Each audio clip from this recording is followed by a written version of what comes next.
Good afternoon. Thank you for attending today's webinar. My name is Anita McAllister. I'm the Category Manager at PFH for HR and Facilities Management.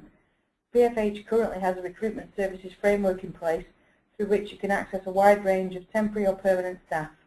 The framework features 9 suppliers over 2 lots. We've decided to host these webinars because recently we've received several queries around the implications and considerations for agency worker regulations and the new Automatic Pension Enrolment Scheme. Speaking today are 2 of our recruitment services framework suppliers who will discuss these changes in more detail. To start us off, we have Lead Specialist Recruitment, Emily Morgan and Sally Ann, who are going to go through agency worker regulations. Then we have Morgan Hunt, that will be presented by Rachel Quinn, and then we'll have a session of question and answers. If you do have any questions during the presentation, please type them into the question box. We'll do our best to answer them for you at the end of the webinar. Okay, if Emily and Sally Ann would like to start their presentation on AWR, please. Lovely, thanks Anita. Okay, just to let you know, my name is Sally Ann Evans. I work for Reed's Business Development Team, and my main focus is the not-for-profit sector, including social housing. We're now 18 months into the launch of the AWR legislation, and I'm joined on the call today by Emily Morgan, who's going to give you an overview of the legislation so far and is happy to take any questions at the end. Thank you. Perfect. Thank you, Sally Ann. Yeah, I'm Emily Morgan, and I'm Head of Reward for Reed Specialist Recruitment. As a bit of a background, I worked on the implementation of the agency workers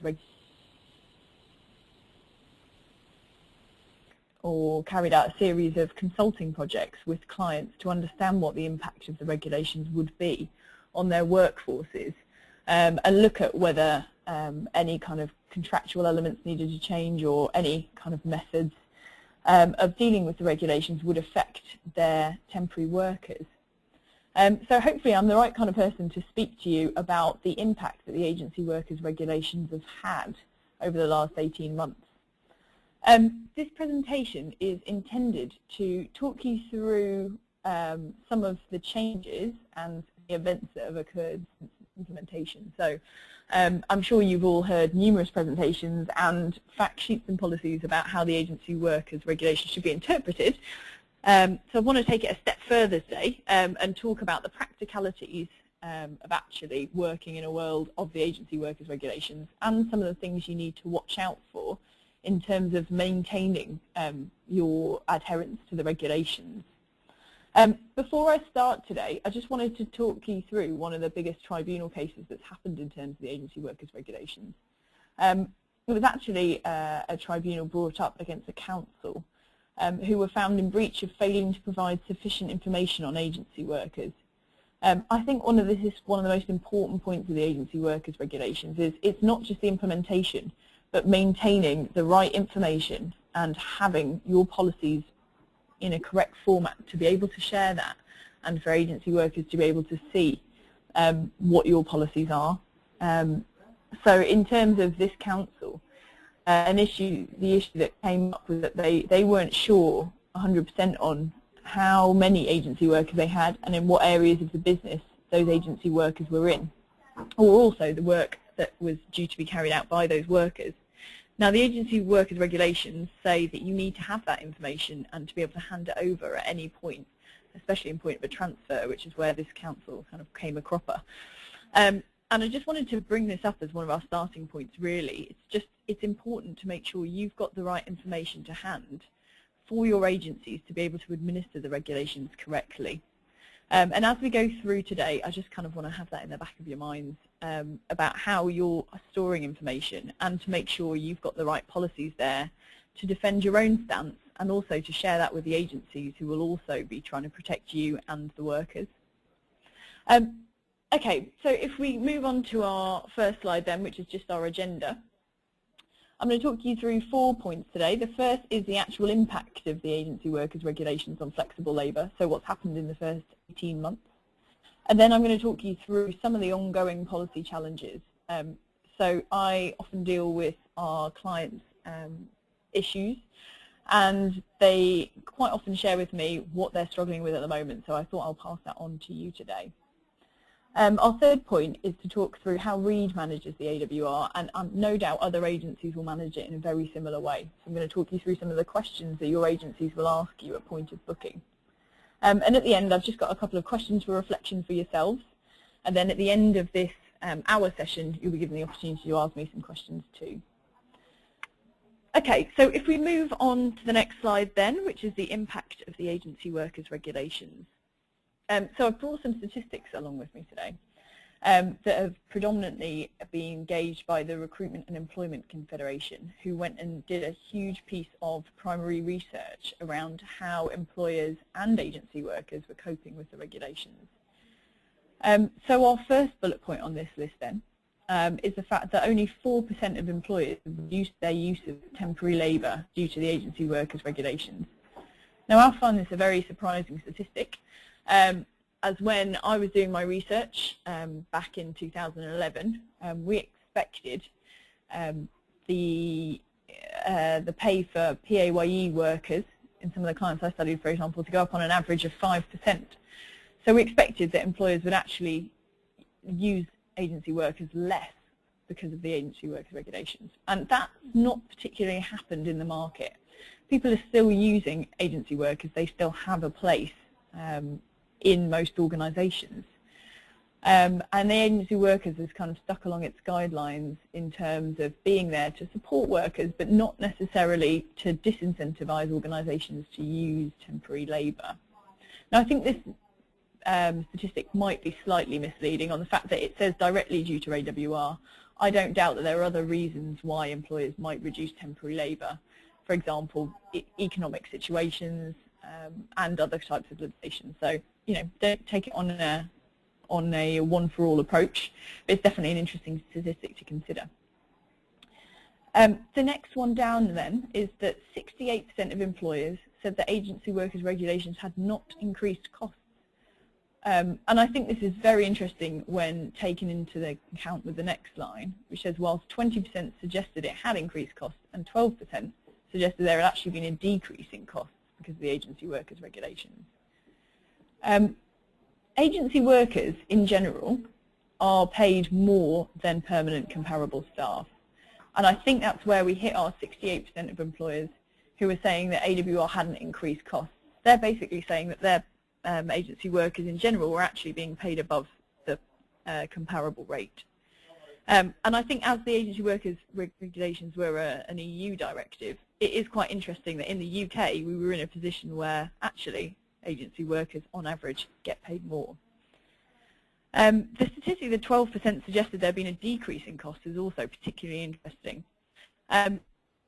Obviously, in the agency workers regulations, you don't want to look at decreasing pay rates in line with permanent comparators necessarily, but I think some organisations have used this piece of legislation as an opportunity to actually look at their temporary workers, look at how long they should be in assignment and what those assignments are used for, and also to think about how they procure agency labour. So if we were going back to my first point about the tribunal against a council who didn't have the right information, we're in a position where a lot of organisations actually move to managed service models or look and rationalising agencies and actually lowering margins and rates to make sure they're all aligned and all that information is in one accessible place. So I do think that's an interesting statistic. It's something that people didn't expect when we were looking at the regulations the first time round. The next point is that 46% of temporary assignments were under 6 months prior to AWR, and this has now increased to 56% of assignments being under 6 months. I don't think you'll be shocked by this. In general, assignments are shorter. And I think that's a fair comment as people reflect on how they use temporary labour. And also there are no doubt some organisations out there that intend to use temporary assignments only up to 12 weeks. So I'm sure there are, and in fact I've heard of clients out there that where their internal policy is, for example, no temporary assignment should be longer than 10 weeks. So again, not a particular surprise in terms of statistics. Our next one is that overall satisfaction with being a temporary worker has increased. Now, this means that the EU has actually achieved what they were trying to do. However, it's increased from 43% satisfaction to 52% satisfaction, which isn't a huge jump. And this is in the first 7 months of implementation of agency workers regulations. To drill down into the statistic, the REC surveyed temporary workers to find out whether they were satisfied with being a temporary worker. And one of the categories they looked at was whether they thought their pay had improved under the new regulations. And the biggest response rate said that they had not perceived any improvement in pay, which is very interesting because the part of the regulations that appear to have had the most impact on temporary workers' mentality is actually in relation to access to facilities rather than having an improvement in their pay. So where organisations have felt the burden of a pay increase, actually access to facilities and being treated fairly in the workplace is much higher on the temporary workers' agenda. So I think this is worth thinking about when you're looking at your own internal policies about canteen usage, about parking spaces. There may be an opportunity there to actually go over and above the regulations, or to look at the policy you have in light of the regulations to say, actually, we value our temporary workers and it is important to them that they at least have perceived equality in terms of facilities. My last point on this slide is about tribunals. Less than 1% of calls to ACAS were in relation to AWR, which means they've actually had very few queries that have been raised to external parties. Following that, there's actually been very few tribunals that have been raised in relation to AWR. I think the most prevalent at the moment is one that was in relation to pay between assignments. So this is the Swedish derogation model, which means that if you have someone working on a contract, you can ask them to agree to a situation where, rather than ending the assignment, you look to pay them for 4 weeks at either half their pay or the national minimum wage, whichever is higher, and they're retained on assignment for those 4 weeks. The tribunal that was brought up in relation to that was a series of truck drivers who actually were being paid 70p less than their permanent comparators. And they were asked to recontract under the Swedish derogation or pay between assignments method. So this meant that the same workers, they knew the agency workers regulations were coming in and they knew who their comparators were and what they were being paid, but they were asked by the employer to be paid under that amount, but to be on a contract which was more permanent than their current contract. So I think that's been one of the most famous so far. The ruling meant that actually the workers were overturned and the organisation was able to continue the use of Swedish derogation contracts, which I think was quite surprising for those who have been looking at the regulations. I don't know if you've been using or thought about using Swedish derogation contracts. It's a very difficult area of policy in light of the regulations, with a lot of different opinions on it. So I would advise, if you were looking down that route, to take some legal advice before you consider going headlong into what is quite a new type of contract. Okay, so if I move on to my next slide then, I want to talk about some ongoing policy challenges. Because of the agency workers regulations, there's been quite an interesting relationship or change in relationship between organisations and agencies. And certainly when we were setting up and kind of gauging what the regulations were and how they should be applied, there has to be a very careful gap between what an agency could administer and what is a policy decision that a client has to make. And I've kind of widely put into 4 categories some of the biggest challenges that certainly some of Reed's clients are having now, and that is very key to actually maintaining adherence to the legislation rather than just setting it up. So my first box here on the top left then is about pay rises. So you may have an annual pay rise system, or you may have performance-related pay rises. So I'm going to talk through standard, flat, or company-wide pay rises first. I've got some questions almost for you to think about. There are many ways of applying pay rises in light of agency workers regulations. It comes to the legislation in terms of pay. So if you are giving your permanent staff pay rises, you do need to apply that policy to your temporary workers as well. One of the things you need to consider is how you apply the pay rise. You've really got two options to think about. The first is to apply the pay rise across all temporary workers' pay. So assuming they're already on an AWR comparator rate already, say, for example, you were giving a 2% pay rise to everyone in your organisation, you could very simply provide a 2% pay rise to all your hourly rates for your temporary workers. Another option would be to look at applying your 2% pay rise to your AWR comparator rates. If you look at it this way round, you may find that there are some temporary agency workers who are already being paid over their comparable rate plus the 2%. So it's a slightly different way of looking at how pay rises can be applied, but you need to think about which suits your workforce and which suits your internal policy. My second box is in relation to performance-related pay. Now, this has been a very tricky one for clients and for agencies to kind of talk through. And that's because performance-related pay, again, comes under the agency workers regulations. So if you have a temp who has been, for example, in service after a year, and you would normally at this point apply either an appraisal process or a performance-related kind of assessment, you need to be doing something similar for your temporary workers that you would be to your permanent workers. So you need to think about how this applies in your organisation. You could, for example, provide the full appraisal process that you use for your permanent staff to your temporary workers. However, if you need to do that, you need to think about who's going to actually give the appraisal or run the appraisal, and whether that person actually knows how well that worker has performed. Because in terms of other employment law, if it's an agency employed worker, then the agency should be providing the appraisal or carrying out the appraisal rather than your staff in terms of implied employment rights. So really, you need to think about how that relationship between who does the appraisal and how that information gets back to the agency will work for your organisation. Also, what you could do is looking at doing almost a pared down appraisal process, where you think about just assessing a few factors which would be able to feed into the performance-related pay rise that worker might get. So it might be much easier to do something like this, which your recruitment consultant can administer rather than getting your own employees to run an appraisal process. Also, in terms of time and resource costs, it's certainly something that could make it a more efficient process for you. There are also organisations out there who use almost a standard or average rating for what their permanent workforce have achieved, and then apply that simply to temporary workers' pay.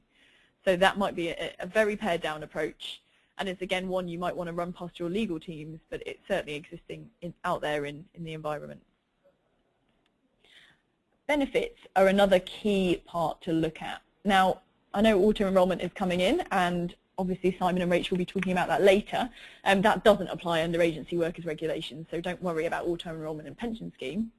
But there are spot pay or spot benefits or prizes that are given out to permanent workers, and I quite often get asked whether that should be provided to temporary workers. Now, that is really a decision that's down to you as an organisation on whether you'd want that to apply. The agency workers don't require workers to have access to prizes in the same way permanent comparators do. But if it's something you think will genuinely benefit the motivation of temporary workers, then it is something you can do. I often also get questions about cash alternatives and benefits. So, for example, if all permanent comparators are offered, say, £100 voucher, let's say, not voucher, that's under AWR, but £100 gift of some sort, and then they're able to cash the gift and take the £100 or take the gift, then quite often that cash alternative will need to be provided to agency workers. So there is a possibility that doesn't fit your organisation, but if it does, you need to think quite carefully about that cash alternative. Also, things like gifts are very visible to temporary workers, so I think in terms of noticing a kind of lack of equal treatment, this is a really hot topic, and certainly could be an opportunity for a temporary worker to make a claim on, so I think carefully about that. My last box is about enhanced pay. So ultimately, this is about overtime and shift pay. If we're thinking about overtime in terms of AWR, overtime rates only need to be paid at the point they would be for permanent staff. So, for example, if I'm a permanent employee and I work 37 hours a week, that's my contracted week, and only above 37 hours would I be paid an overtime rate, then that needs to apply for temporary staff as well. That seems quite simple, but if I'm an agency worker perhaps working later than some of the permanent staff might, I still wouldn't be eligible for overtime unless I'd worked the correct amount of hours a week. However, that is quite different from shift work. If you have shifts, which means at a certain type of time of day, you would have a different pay rate. So for example, a night shift rate you might have as 1.5 times what your normal day rate might be. Any agency worker working the same shift would need to be paid that enhanced rate. So in terms of enhanced pay, I think one of the most important points to note would be firstly to know when your shifts are. I've certainly dealt with a lot of organisations who have multiple shifts and hundreds of pay rates that apply for them. So to know what shift you are having filled by agency workers and also what those rates are, and really think about who provides that information just to make sure it's correct in the first instance. Okay, so I've probably provided you with quite a lot of food for thought what your own internal policies might be. So if I talk through my next slide then, which is about how READ manages the agency workers regulations, hopefully this will relieve some of the headaches you might be having. So I've put a series of questions down on this slide, and this is what READ will always ask you when you place a booking. I've said READ here, this is our policy, and agencies do have slightly different policies and no doubt are slightly different questions, but I'm sure that inherently they're all looking for the same type of answers. So this is the kind of information you need to have ready when you are placing a booking with an agency. So READ will always ask you whether the candidate has worked with you before in a broadly similar role within the last 6 weeks. Now this is just to gauge whether they're as continuous service, which means the agency workers regulations would apply before the current booking you're placing. So it seems like quite a complex question, but really has the candidate worked with you before in the same or broadly similar role? Again, it's important that you have your own internal policies lined up to be able to answer the question about what the same or broadly similar role is, as an agency wouldn't be able to gauge that for you. It's a question we need to ask. Our other questions are very policy driven. So what is the annual salary a worker would be eligible for? How many days annual leave, including bank holidays, would this placement or person receive? And how many hours a week would they be contracted to work? So in terms of the answer to these questions, they seem quite simple, and it's likely that your agency will use this information to calculate what the daily, what the hourly or daily rate would be for that person. Again, some of the further questions we'd ask is whether anyone would be eligible for a performance-related bonus and whether that bonus should be incorporated into pay. So one of the options that agencies will run is they'll either be able to create an assumed bonus rate, so say they expect a bonus of £10 per week and to be able to pay that regularly every week, or to be in a situation where if you have annual bonuses or bonuses that rely on appraisals or performance ratings, then they are able to administer that at the time you wish. So you would just need to remind the agency, it's April, for example, I need to pay a bonus of this amount to this worker. We'd also ask contractually whether the worker would be paid for rest breaks and whether they'd be eligible to receive vouchers. So this is where I was talking earlier about the benefits in terms of whether we'd be providing a cash alternative or a fixed cash value to be paid directly to a candidate or not. So this is the question where we ask about what benefits should be paid to the worker. And then the last two questions are, would overtime rates or shift allowances apply? And if so, what would follow? And then the name and role title of who provided the information. So at READ, we always keep the person who provided that information in case for any reason we need to go back and reference that. some of the kind of more automated elements around it I've listed on the right. So our systems automatically generate when the data was populated and who it was updated by and read. So we've always got an audit trail of who has inputted the agency workers regulations information. It also automatically generates the number of weeks they've qualified for AWR, which hinges off the first question about whether a candidate's worked with you before. So it calculates how many weeks enrolled they are through towards their AWR rate, and if they've been enrolled before, it adds that to it if the break is less than 6 weeks. From the information there, it generates a basic pay rate and also tells you how much pay would represent bonus or vouchers if that was something you inputted, and then it gives a final AWR compliant pay rate. I think one of the elements that we're able to pride ourselves on is that in terms of the agency workers regulations, a lot of the administration is automated off very standard questions. So we're able to say, you know, the policies we run are in line with the Recruitment and Employment Confederation standards and that they're in line with the spirit of the legislation. So we're able to protect our clients on that note. Certainly, a lot of the other issues I've talked through today are definitely issues that you need to think about whether they apply to your organisation and whether they're issues that you've solved already or whether there's anything that's come up today that maybe you hadn't considered before. So to move on to my final slide then, these are questions for you to consider. So the first one is, are my agencies consistently receiving the right information from the right people? So I talked through earlier what the questions are that agencies will ask you. You need to think about who in your organisation is providing the information to the agencies. If it's a lot of different people, so for example, your hiring managers who are providing AWR information, there is a risk there that someone might provide incorrect information or not be as up to date as with the policies as someone in HR, for example, might be. So it's worth considering how the information and how your policy information gets through to agencies correctly.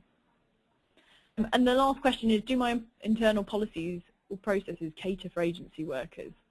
So when we were talking there about things like the appraisal processes, about how performance-related pay might work, and about pay rises, it might be worth thinking about how your internal policies are written, whether there needs to be any additional comments or points to make sure that the kind of process element of how your policies are delivered for temporary workers is documented, so you know the rest of your business is up to date, and so you're able to show any of that information if you need to.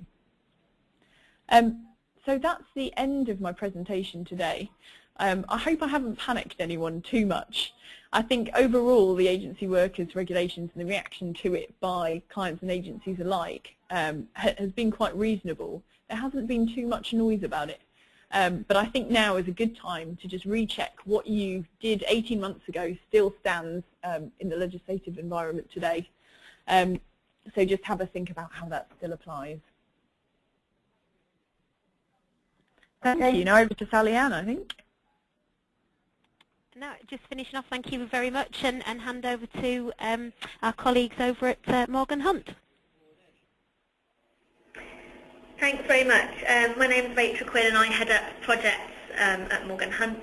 I've led on pensions auto-enrolment and we're staging in just over 4 weeks, so I'm hoping I can share some of my experience with you, firstly on the legislation and secondly along implementation. So to start with, just as a bit of an introduction to the legislation. Now, you might already be working on this within your organisation. You might have just heard of pensions auto-enrolment, or you may have seen the TV adverts and posters that seem to be everywhere at the minute. Basically, pensions auto-enrolment is a government initiative to try and help people to save for their retirement. At present in the UK, we've got an ageing population with 1 in 3 babies that are born this year will live to the age of 100. At the same time, the state pension age has increased. So back in the 1980s, the average time spent in retirement was 14 years. Now in 2013, it's 21 years. So the cost of retirement has actually increased by 50%, and state pension age carries on increasing as well. So this is the government's way of, I'd like to say, helping, not forcing people to try and plan for this. The legislation affects every organisation in the UK. and came into effect on the 1st of October 2012. This is being phased in with the largest employers first. So every employer has what's called a staging date, which is when the legislation comes into effect for them. I've just got a bit of an interactive question for you. So if we can put the question up on screen. Brilliant. So our first question is, has your organisation already staged? So if everybody could just pick one of these answers, either yes, no, or don't know. And if you don't know, that's nothing to be ashamed of. It might be that it's quite a far way off for you. You might not be involved with the project. Okay, great. And if we can have the results up on screen, please. Okay, that's great. So nobody that's on the call today has already staged it. It's quite interesting. So thank you for participating in that. Let's go back to the slides if we can.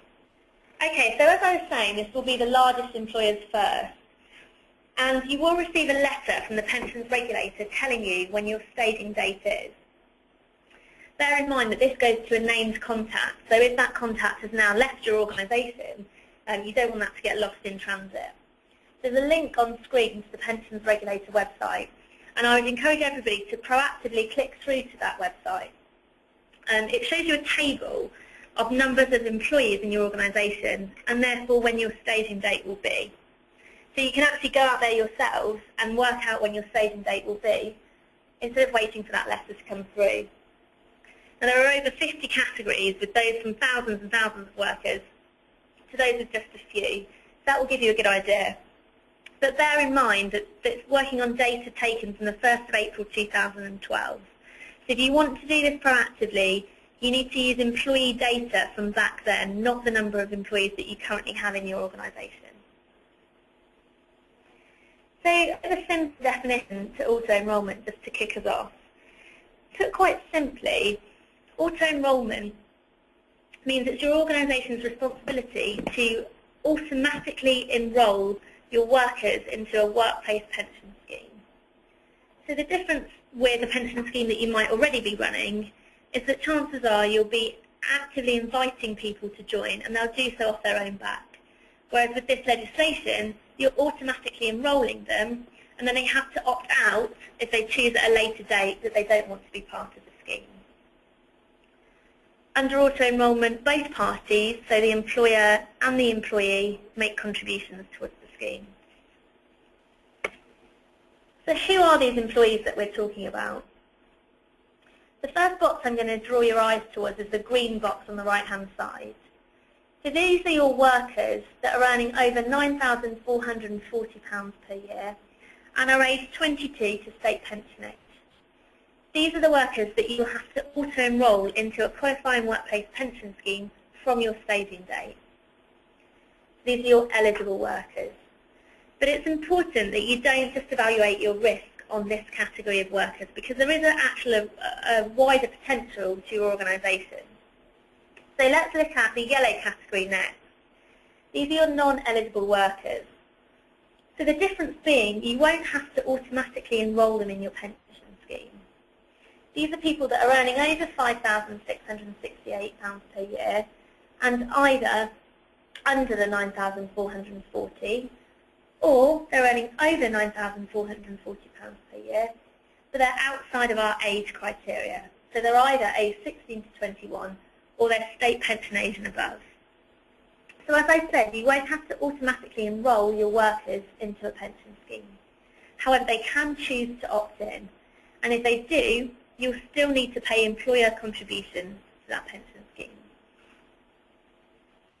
Our final categories in red there are our entitled workers. These are those workers earning under £5,668 per year. And again, you won't have to automatically enrol them, but they can choose to join the pension scheme. The difference being this time, you won't have to make employer contributions. So what are these contributions that we've been talking about?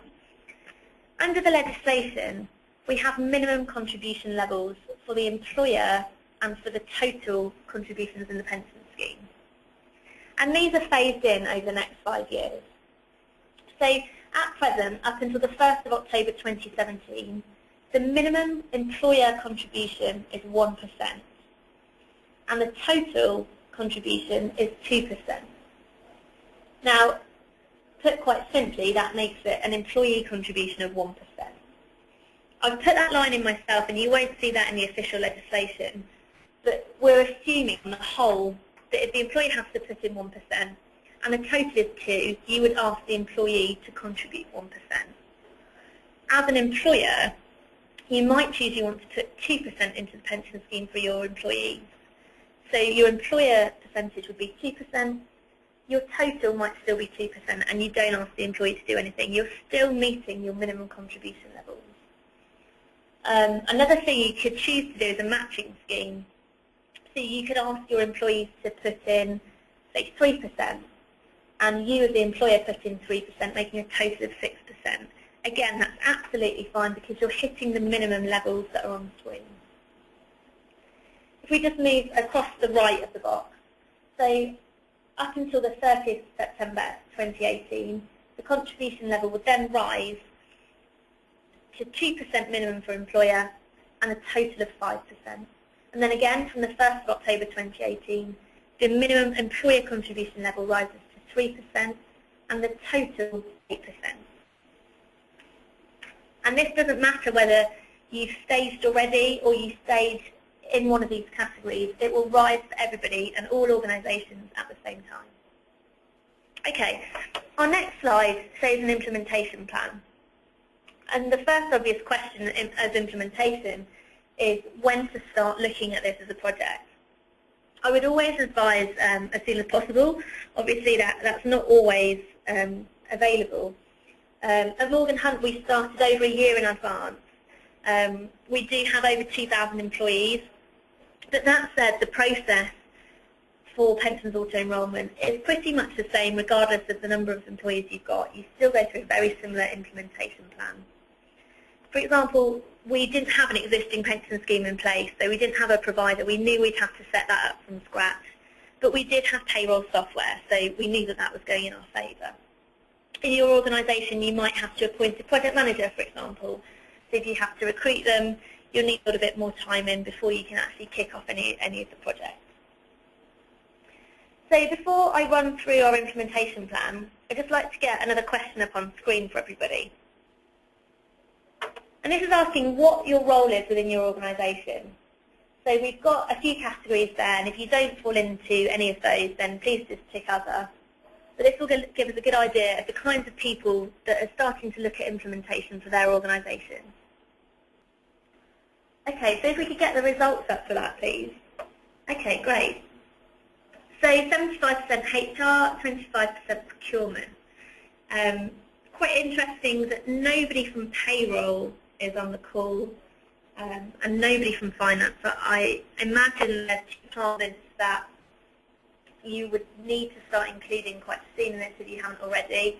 And I'm guessing that means that HR has been given the responsibility of running this project. So with that in mind, we'll go back to the presentation and start running through the implementation plan. Okay, so step one on our plan is to pull together a project team.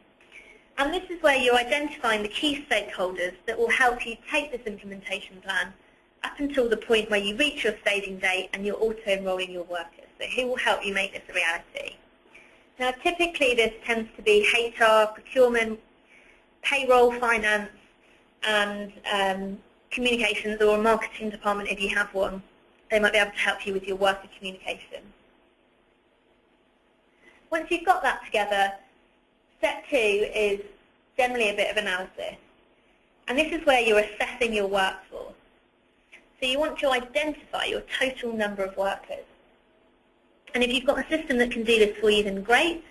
If you need to collect this data, then it will take you a bit longer. But you want to get an idea of how many people you have working in your organisation. And don't just think of the full-time workers here. You want to include part-time workers, and perhaps you've got people on 0-hour contracts, and any agency workers. Now just a point on agency workers. When you're looking at these groups of workers, you want to think about who is the employer. And generally, that's whoever has the contract with them and whoever pays them. So if you operate an in-house temp bank, but you pay them, then you will probably be responsible for auto-enrolling those workers. That's something you'll need to look into. Your agency workers, depending on the contract they're with the agency, again, generally, if the agency pays them and has a contract with them, they will be responsible for auto-enrolling those workers. So whilst that's one less population of workers to worry about, I would say you still want to keep in touch with your agencies that you use. Good agents will communicate to you what their approach is to auto-enrolment. And again, depending on the agency, they'll have different approaches to any cost increases, to which provider they use, or what kind of scheme they set up. So that's something to be aware of there. And what you want to do once you've got your total number of workers is to fit them back into the categories that we looked at earlier, so your red, yellow, green categories. And that will help you assess the impact of auto-enrolment on your organisation. So you want to look at their earnings and their age and fit them into those three categories that we looked at. Step 3 on our implementation plan is budgeting. So now you've got your workers into those three categories, you will therefore know how much employer contributions you will be responsible for. This will give you a good idea of what pensions auto-enrolment will cost your organisation, both this year and the next year, and in further years to come as the percentages increase. Which is why I was quite surprised that there's nobody from finance on this call, because I think that's something they'll be very interested in.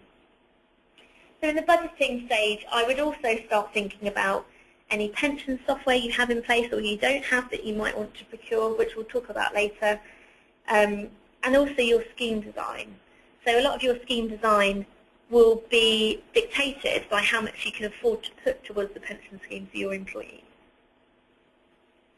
Now step 4 is our scheme design and setup, and this is where a lot of your big decisions come in, so you'll need to give this area quite a lot of thought. The first step is a pension provider, and perhaps you already run a pension scheme and have an existing provider in place, in which case brilliant, but I still say you need to go through this process of speaking to them. You need to check that they'll accept your non-member population. Don't just assume that they will do this. Traditionally, certain organisations have a pension scheme for their executive or their board level senior management members. And some providers might not accept that non-member population. Perhaps they're much lower paid or there's higher turnover, in which case you might need to set up a new provider. You might want to set up a new provider altogether, or simply a new provider for that existing non-member population. So you split your workforce between the two schemes. And that's a perfectly reasonable thing to do, and you're well within your rights to do so. In terms of providers, there are loads out there, from the traditional life insurance companies to some low-cost auto-enrolment providers that have been set up specifically to deal with this legislation. So there's 3 that I'm aware of in the marketplace are Nest, Now Pensions, and the People's Pension, if you want to look into any of them. The next step is to define pensionable pay. Now, pensionable pay can take different definitions, from basic pay to banded earnings, which is earnings between 2 certain thresholds. And that affects the contribution levels. So we looked at minimum contribution levels on the previous slide, but your definition of pensionable pay might increase these levels. And that's something that your payroll provider will be able to, sorry, your pensions provider will be able to discuss with you in much more detail. You also might want to look at salary sacrifice as part of your pension scheme. And our last point under scheme design is postponement. Even though every organisation has a staging date, you can choose to postpone your responsibilities for up to 3 months after your staging date. A massive amount of employers are using this, over 90% from what we've heard. So this is a perfectly reasonable tool to have at your disposal. You shouldn't feel like you're shirking your responsibilities at all. One thing to bear in mind, say your staging date is on the 1st of September and you postpone for 3 months until the 1st of December. Your employees can still choose to opt in to the pension scheme during this time. So what that means is your scheme still needs to be set up. You need to have your provider in place. You need to have your systems and processes ready to go. So even though you're buying yourself a bit of time for when you have to start auto-enrolling the masses, you may still have a few people opt in during that time. Again, that's probably quite a good thing because you get to road test your processes on quite a small population of workers. And from what we've heard in the past, opt-out rates and opt-in rates tend to be very low, so from 3 to 6%. So even if you did choose to use postponement, chances are the people that opt in during that time are very low. The other type of postponement you can choose to use is on the employee's start date. And a lot of organisations use this where they have probation schemes in place. So they might say that no employees can join the pension scheme until the end of their 3-month probation scheme. So that type of postponement might tie in quite nicely with your internal processes. The 5th stage on our implementation plan is payroll software. Now you might have some in place already, in which case great. You need to start looking at what this software will actually do to help you. So earlier we looked at the slide of our red, yellow, green categories of workers. So will your payroll software actually do this assessment for you? Will it split them down into the various categories? Will it monitor your workers? So if you do choose to use postponement, will your payroll software record that, monitor it, and then inform you when they need to be auto-enrolled again? Will it communicate to your workers? There are lots of official notices you need to issue to your workforce. And if your payroll software can do that automatically for you, then that will really help you out. If you've outsourced your payroll, it's worth speaking to your provider to speak to your software provider for you and still ask these same questions. If you have any software in place, you might want to think about getting some. Equally, some providers have their own systems. I know of one company that has an internet-based system that does your assessment for you, it monitors, it communicates to the workers. So these are the kind of conversations you want to be having with your provider. In that situation, you simply pass them a spreadsheet every month. So that takes a lot of the responsibility off you. And of course, buying new software or making amendments to any software can be quite cost-heavy. So if your provider can do that with you, then great. You also want to build a bit of time into the plan here for testing. So I would recommend that whatever software you have, even if that's outsourced, you get your outsourced provider to do a test run of assessing your workers, of postponing them, of communicating with them, so that when your staging date hits, you've already done a dry run of the process. Another thing to think about is whether your software provider has already worked with organisations that have staged. So have they gone through this process of their software already? Have they tested it with live clients? Or actually will you be the first one for them? And if you are, that's not the end of the world at all. You just might want to build a bit more time into your plan to allow for this. And the last point on our implementation plan is worker communication. Now, I alluded earlier to a lot of the official notices that you have to issue to your workers.